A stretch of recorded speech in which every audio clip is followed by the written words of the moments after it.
Pero sí dedos para la guitarra. Sí, digamos que sí. ¿Qué tal, Eduardo? Buenas tardes. ¿Cómo está, José? Osvaldo Gatman, que es candidato a diputado provincial por el Movimiento Patriótico de Liberación. Que es un Movimiento Patriótico de Liberación, movimiento nuevo, ¿no? Sí, es una fuerza nueva. Nos presentamos por primera vez a elecciones, en estas elecciones del 6 de septiembre con esta denominación.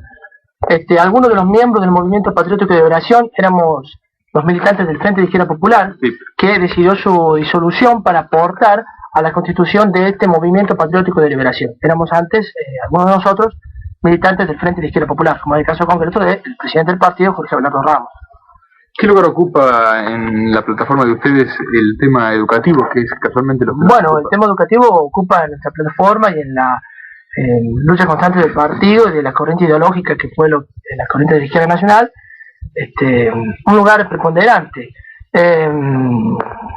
Yo quería manifestar sobre el tema que hacer un análisis un poco más profundo, más amplio sobre el tema educativo en sí mismo. O sea, todos sabemos la importancia de la educación y demás en la sociedad argentina como cualquier sociedad del mundo. Pero sería interesante destacar la característica estratégica que tiene la educación y el problema educativo y cultural en un país como el nuestro. En el mundo existen, y esto lo digo porque se suele hablar sobre el tema educativo y se ponen como ejemplo los grandes países civilizados, y se habla de las grandes culturas europeas y las grandes culturas tradicionales del mundo.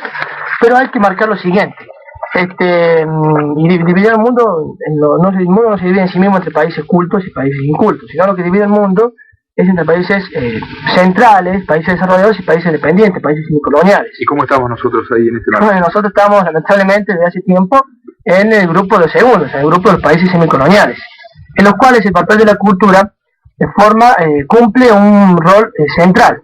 Y pues voy a explicar por qué. Si decimos que existen países centrales y países semicoloniales es porque los países centrales son países que dominan, ¿no es cierto?, nosotros.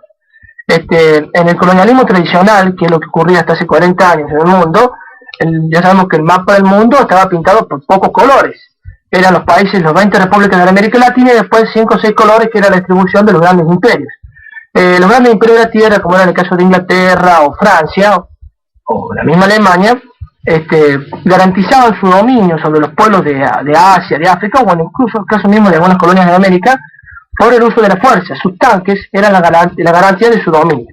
En el caso de los países semicoloniales como los nuestros, que gozamos de una independencia política formal y relativa, y de una dependencia económica plena, el papel de la cultura para el imperialismo juega un rol central, pues la garantía de su dominio no la ejercen las fuerzas de las armas, aunque un pedazo del territorio nacional, una porción del territorio nacional en este momento esté ocupado por las fuerzas de las armas, como es el caso de Malvinas y de nuestros mares.